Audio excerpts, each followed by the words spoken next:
Quer saber tudo que rolou no circuito da Federação Paulista de Squash de 2023? Fica até o final do vídeo, que hoje a gente vai falar sobre todas as inovações da Federação Paulista e como a federação pode ser tratada como um case para o Brasil. Eu sou o Vitor Magnani. Eu sou o Vinícius Berbel. E esse aqui é o Na Lata.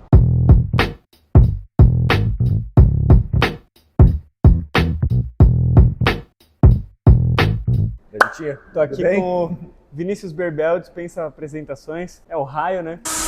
E para quem às vezes só conhece o Berbel assistindo os campeonatos que a gente transmite, o lado como atleta dele, o Berbel hoje é braço direito da Federação Paulista e também do Esporte Clube Pinheiros. Para a gente contextualizar, esse ano de 2023 ele começou antes de 2023, né? Começou um pouco com o final ali de 22 já, o planejamento, quais foram os projetos e como que vocês pensaram em mudar o circuito?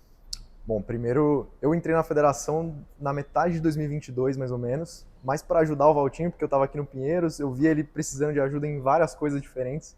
Eu falei, não, vamos entrar na federação, entrei assim pro bono para ajudar e tentar fazer as coisas andarem um pouquinho mais. E com o passar do tempo, a gente foi vendo que faltavam muitas coisas ainda na federação. E a gente, principalmente no finalzinho de 2022 ali, a gente se juntou, eu, o Luiz Galvão, principalmente, foi uma pessoa que ajudou bastante, para reunir dados da federação, para a gente entender e conseguir traçar um planejamento para 2023 baseado nesses dados. Então a gente tinha as inscrições nos torneios, tinha tudo mais, as filiações, só que a gente não sabia quantas pessoas a gente tinha por torneio, quantos filiados a gente tinha disputando cada etapa, quantas pessoas a gente tinha em cada uma das categorias, por idade, quantas mulheres, enfim, vários dados. A gente falou, não, vamos organizar esses dados. Eu também não fazia muita ideia de como mexer no Excel direito. O Luiz Galvão me ajudou muito. O Vinícius Batistella também, um cara de Jundiaí, ajudou bastante. E a gente foi começando a analisar esses dados. E aí a gente foi vendo, a gente tem X número de filiados por etapa, a gente tem tantos filiados ao todo, a gente tem tantas mulheres participando do circuito. A gente foi começando a ter ideias em cima disso e traçar um planejamento em cima do que a gente podia melhorar nesses dados. Enfim. Começou a colocar metas e tudo mais. Então, sem os dados, acho que era muito difícil a gente ter uma noção de onde a gente podia chegar e de onde a gente estava realmente, sabe? E aí começaram a surgir os planos para 2024, para 2023, na verdade. Então, ano passado a gente tinha, eu posso até falar um pouquinho dos dados aqui, a gente tinha 170 afiliados da Federação Paulista, esse ano a gente foi para 310. Uma diferença gigante. Uma diferença gigantesca. A gente tinha mais ou menos 500 pessoas participando do circuito como um todo, nos últimos 2 anos, até então. Esse ano a gente já passou para 700 e poucas pessoas. Mulheres a gente teve um aumento bem grande, juvenis a gente teve um aumento bem grande. Tudo isso porque a gente foi criando estratégias para tentar atingir essas pessoas de uma forma diferente. Então, as etapas também, a gente tinha uma média de 90 pessoas mais ou menos por etapa, esse ano passou para 120. Então, a gente foi em cima disso, tentando criar algumas estratégias diferentes para melhorar. Isso para mim já é uma disrupção gigante, porque você entender 100% com base em dados o que foi do ano no circuito, os números, quantas pessoas jogam, todas essas estatísticas, elas são um diferencial muito grande na hora de você, como você falou, planejar o próximo ano. Sim. Daí, bacana, depois de todo esse levantamento de dados, de entender o tamanho do público, entender quantas pessoas jogam, para onde a gente poderia ir, começaram mudanças mais expressivas. Sim. Dentro do circuito principalmente. Conta um pouquinho dessas mudanças de campeonato e tudo mais. A hora que a gente estava nessa transição montando o planejamento, eu lembro muito da gente ter ido atrás de ver como que confederações e federações mundo afora funcionavam. Então a gente foi lá na US Squash, foi na England Squash para ver como que esses caras ganham dinheiro, com o que eles gastam, para a gente poder tentar se espelhar um pouquinho e tentar ir na mesma linha deles. Então eu tive que basicamente essas federações ganhavam dinheiro com filiações de clubes, filiações de atletas e as taxas das etapas, né? Bom, a gente estava nessa linha realmente e era a linha que a gente tinha que manter, mas buscando melhorar esses números. E eles tinham outras fontes de renda que a gente falou, não, vamos começar a explorar essas fontes de renda porque a gente pode ter um crescimento na federação, começar a investir em outros projetos. Dentro dessas fontes de renda a gente começou a ver que as pessoas lá fora, as federações lá de fora tinham torneios próprios da própria federação, que a galera lá de fora tinha ligas, então essas ligas a gente falou, vamos começar a explorar essas ligas também. Mas enfim, só contextualizando essa parte das fontes de renda para a gente falar, vamos começar também a investir mais, ter mais despesas em cima do circuito, para a gente começar a deixar essas etapas melhores, né? Então, a primeira coisa que a gente fez foi dividir o circuito da mesma forma que era feito lá fora. Então, etapas Silver, Gold, Platinum, foi a nossa principal divisão. Para os promotores, acho que é muito clara essa diferença, mas para quem joga as etapas, às vezes não é tanto, né? Só ver que é a diferença de pontos para o ranking, por exemplo. Mas, por exemplo, num torneio Platinum, a federação ajuda com o pagamento da transmissão, uma parte da transmissão, a federação leva fotógrafo, a federação paga, por exemplo, a taxa da PSA, de inscrição do torneio, a federação paga arbitragem, dá hoje R$3.000 de arbitragem para um torneio Platinum. Então a gente falou, vamos começar a investir, ter mais fontes de renda para poder reinvestir no próprio circuito, deixar essas etapas melhores, tirar custo do promotor e fazer com que esse promotor ele comece a investir mais em deixar o evento melhor em si, né? Essa foi basicamente a estratégia que a gente teve. Óbvio, querendo aumentar muito as fontes de renda da federação, porque sem dinheiro a gente não tem muito como fazer nada. E foi graças a esse aumento financeiro da federação que ela pôde financiar e ajudar vários projetos que evoluíram o circuito, né? Sim, sem dúvida. Acho que o Valtinho aí tem um papel, primordial. A gente, de 2022 para 2023, a gente tinha 16 clubes filiados, a gente passou para 27 clubes filiados. Caramba. Então, é um aumento de renda bem legal. Filiados, eu falei já também, a gente passou de 170 para 310, fora os juvenis, que hoje a gente tem praticamente 90 juvenis, então são todo 400 filiados da federação. E as taxas das etapas também, a gente, querendo ou não, aumentou um pouco, porque as etapas aumentaram o número de inscritos, mas a gente também reinvestiu esse dinheiro que ia vindo das taxas das etapas para deixar os eventos melhores. Claro. Então, hoje eu falo tranquilamente aqui para a galera, um torneio Platinum, por exemplo, não dá nenhum lucro para a federação. É simplesmente um torneio para, mostrar o que é o squash paulista realmente para a galera e deixar, enfim, mostrar que os eventos podem ser cada vez melhores. E verdade seja dita, graças a esses torneios Platinum, a gente teve só em São Paulo, masculino, 3 PSAs de $6.000. Sim. O que é fantástico, porque vem atletas renomados de fora, a gente viu o Ron Daming jogando 2 campeonatos, o Matias Knudsen jogando no SPAC, e isso para mim, assim, de coração não tem preço, porque isso faz o nível dos atletas aumentarem, isso faz cada vez mais ter público. Então aqui mesmo no Esporte Clube Pinheiros, no SPAC, foram torneios que estavam lotados de gente querendo assistir esses atletas jogando. Isso faz com que o evento como um todo seja muito mais atrativo para o pessoal jogar, para o pessoal assistir mesmo no Na Lata. A gente tem números esse ano das transmissões dos Platinum absurdos. Então isso acho que é uma mudança riquíssima. Com certeza. A gente está batendo muito numa tecla de tentar deixar os torneios mais sociais. Hoje a federação é impossível, a gente não pode se manter só tentando atingir o público que gosta de torneio. Por exemplo, lá no La Lata, vocês têm quantas pessoas que jogaram o torneio esse ano? Temos 3, 4, 5. 3, 4. E quantos alunos vocês têm lá? Sim, exatamente. Então a gente precisa achar forma de atingir esses outros públicos.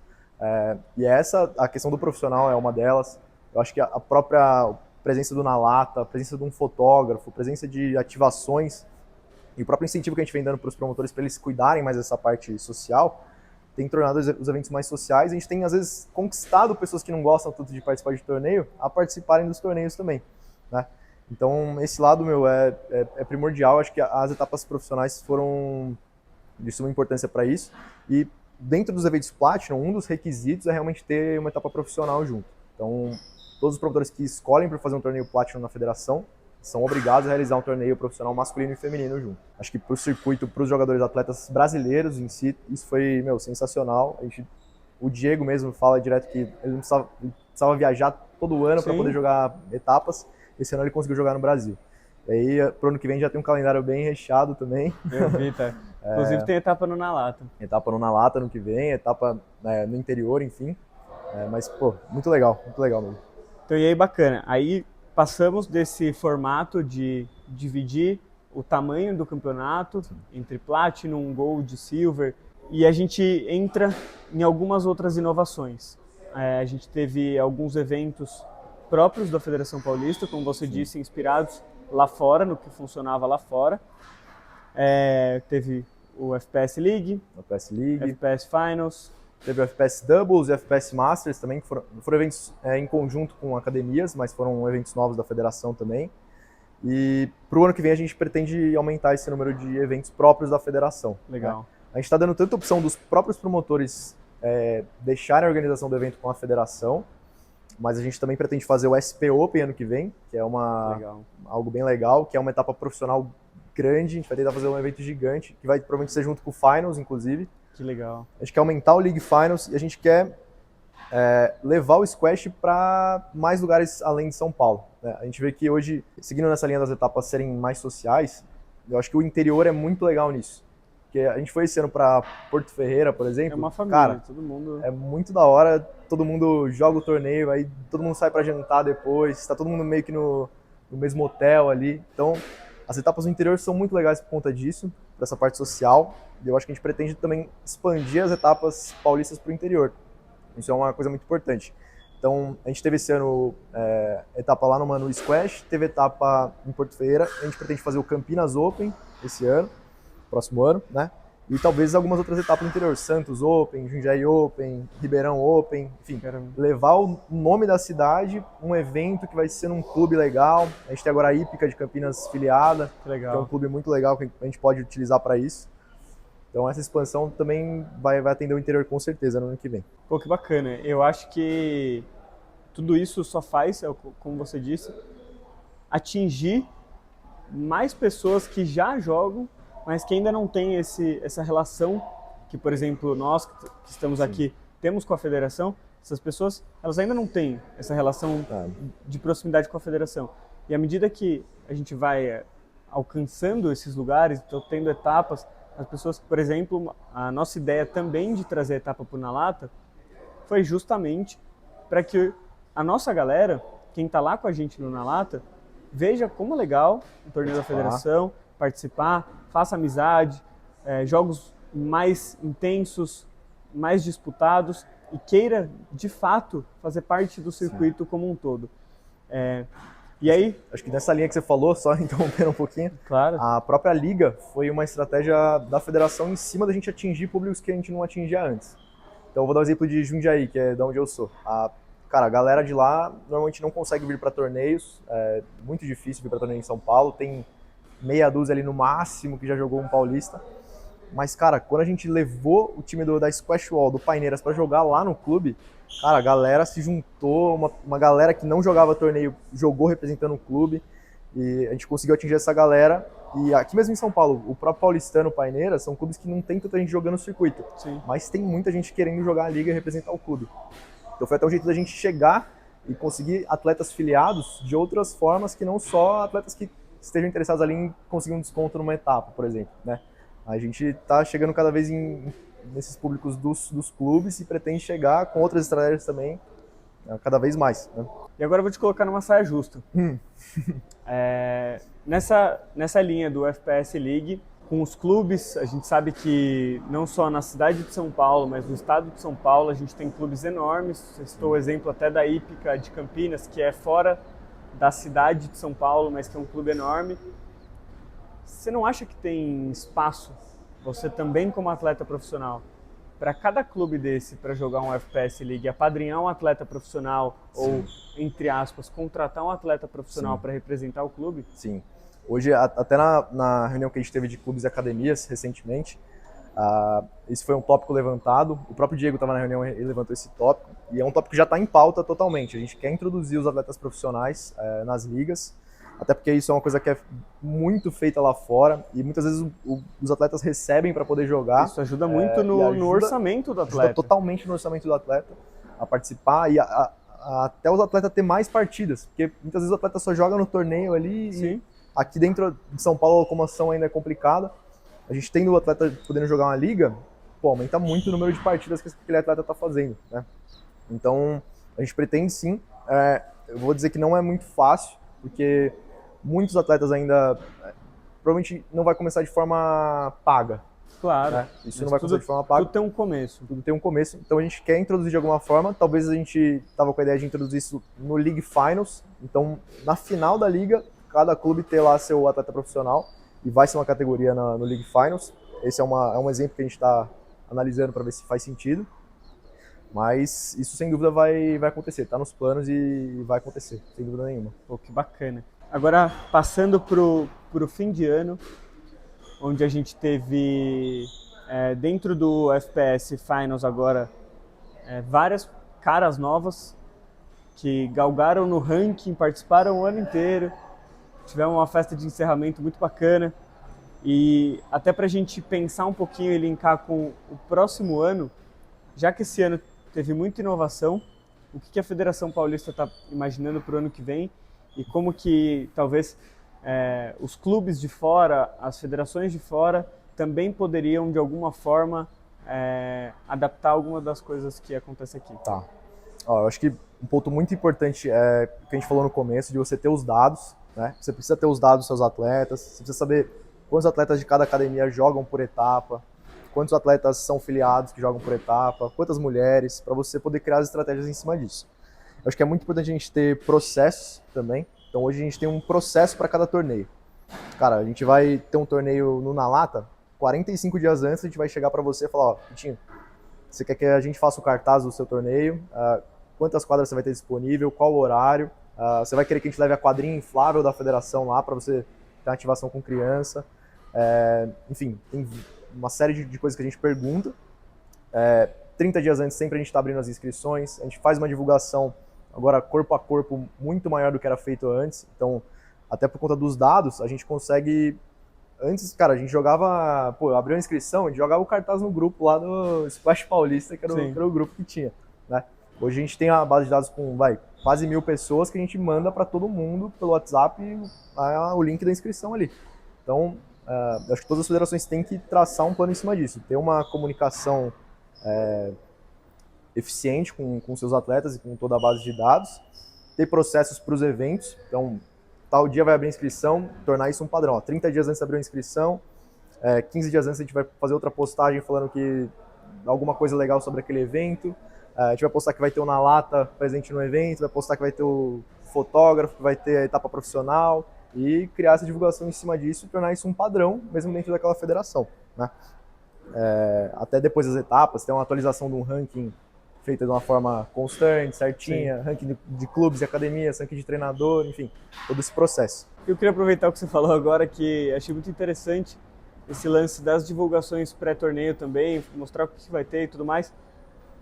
Isso, para mim, é um exemplo muito claro de esportes que cresceram muito. Por exemplo, o UFC, que popularizou a luta num nível absurdo, onde o evento e a divulgação prévia fizeram o esporte explodir. Né? Então eu acho muito bacana, isso muito importante. E agora sobre o que a federação busca para o ano que vem. Então, analisando o circuito desse ano, a gente viu que tem alguns pontos que a gente precisa ainda melhorar, né? Sempre os processos a gente pode ir melhorando e tendo uma divulgação, uma comunicação melhor em cima, apesar que a Carol Raul faz um trabalho incrível, né, nas divulgações, tem newsletter todo mês, enfim. Mas um ponto, acho que crítico que a gente tem que ter uma atenção especial é a arbitragem. Então, a gente tem um cuidado especial com a arbitragem. Ano que vem a gente vai ter os árbitros uniformizados, cada um vai ter um tablet ali, vai ter seu kitzinho e tal. A gente pretende ter um cronograma mais espaçado para os caras adaptarem 5 jogos, descansa, pita mais 5 jogos. Isso é importante. E ter também o Léo Arozena acompanhando esses árbitros ao longo das etapas, dando um feedback para eles, para a gente ter realmente uma equipe da federação de árbitros. Fazendo, sabe? Como se fosse uma mentoria. Exato. Isso é extremamente necessário. Os árbitros são parte importantíssima das etapas.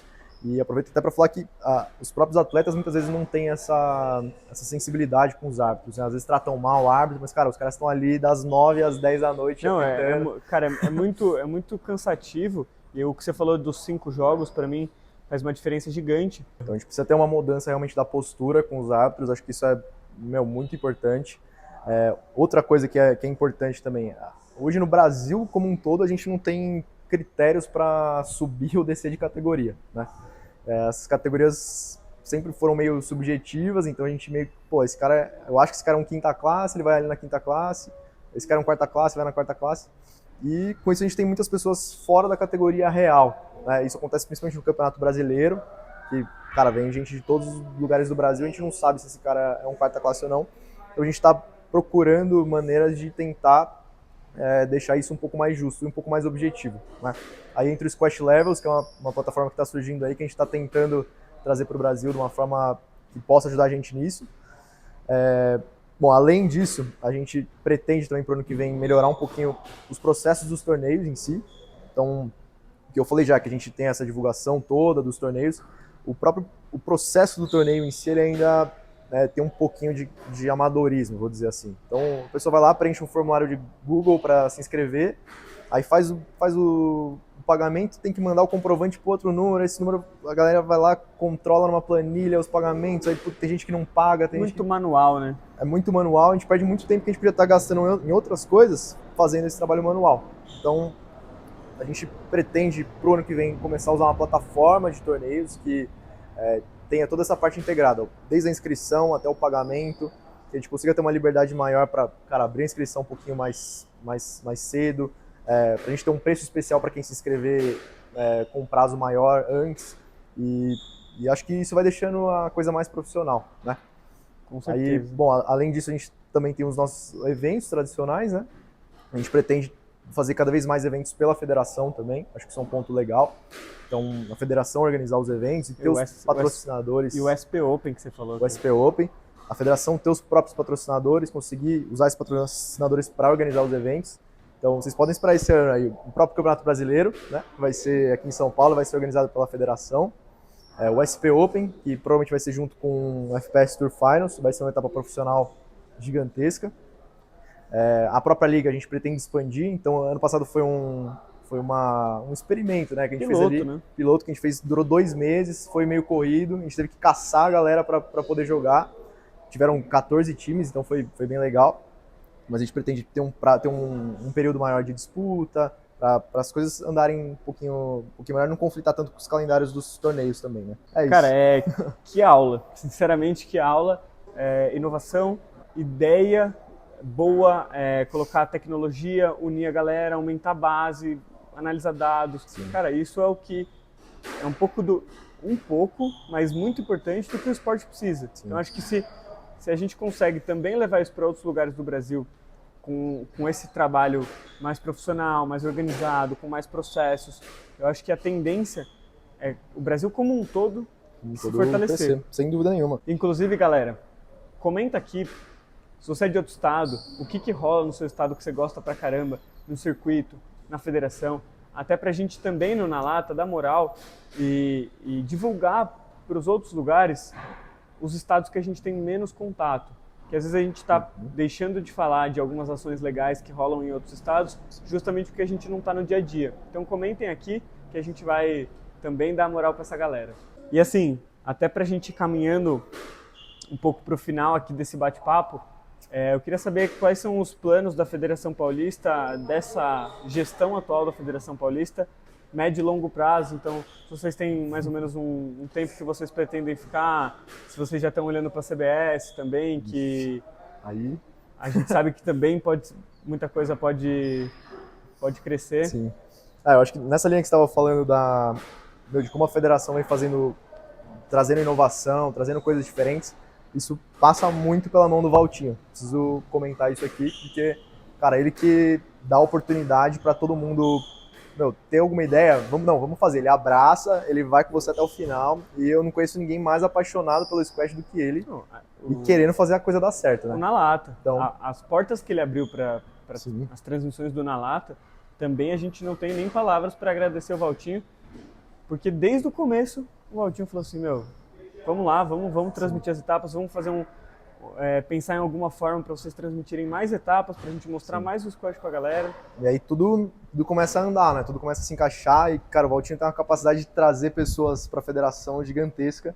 Então, qualquer pessoa que ele vê que, cara, essa pessoa quer ajudar o squash de alguma forma, vamos trazer essa pessoa para a federação, fazer ela ajudar de alguma maneira. Então, recentemente a gente teve a Marcela Bataglia ajudando na parte do feminino. Agora a gente tem o Diego Benito ajudando nessa parte do Squash Levels, o Alexandre Salles também, que é o cara aqui do Pinheiros, ajudando. Já teve o Luiz Galvão, enfim, uma série de pessoas. Bom, aí falando sobre o tempo da gestão, a gestão do Valtinho começou em 2020, durante a pandemia, né? E termina agora nesse ano de 2024. Depois a gente precisa aí criar a campanha Fica Valtinho, que vai ter que ser abraçada pelo Na Lata para que o Valtinho se mantenha, mas eu tenho muita confiança e acho que ele vai continuar na federação. A CBS tem um mandato agora até 2027, né, no ciclo olímpico, então não é um plano nosso interferir na CBS, muito pelo contrário, acho que a gente quer tentar trabalhar junto e apresentar propostas para a CBS para tentar fazer com que vire uma coisa só, né? O Brasil seja uma coisa só e todo mundo tenha processos e inovações igual a federação aqui está tendo. Então, não sei se vai ter alguma concorrência para o Valtinho, mas se tiver, gente, ó, esquece. Eu já tenho a hashtag. Já tem a hashtag Fica Valtinho. E é isso aí. Acho que tenho boas esperanças que o Valtinho vai ficar e que a gente tem, cara, muitos planos pela frente ainda. Só me deixa mais contente e agradecer mais uma vez o Berbel, que dispôs do seu tempo, que hoje em dia está muito concorrido, está fazendo muitas coisas, para dar também esse panorama da federação desse ano, do próximo ano. Pedir para vocês continuarem acompanhando, vocês que assistem assiduamente nossas transmissões, não só acompanhar não na lata, mas acompanhar no Instagram da FPS, acompanhar toda a galera que tem de alguma forma apoiado e incentivado o Squash Paulista, e falar que para encerrar esse vídeo a gente precisa da comemoração do Berbel Raio, né? Não, primeiro, preciso agradecer também todo mundo que, cara, a gente tem recebido muitas mensagens de todos os atletas que estão participando do Circuito Paulista, principalmente, e pelo Brasil afora, que o trabalho tem sido bem feito. Então, muito legal receber esse reconhecimento. Acho que vocês também têm sentido bastante esse reconhecimento na lata. Então, o raio tá aqui, ó. Essa é a comemoração? A comemoração está sendo criada, assim, mas é meio Usain Bolt, né? Vamos lá, Usain Bolt. Aí sim, galera. Valeu por ficarem assistindo aí. Fiquem com essa comemoração no final. Tamo junto e daqui a pouco vai ter um vídeo exclusivo sobre o Squash Levels. Valeu!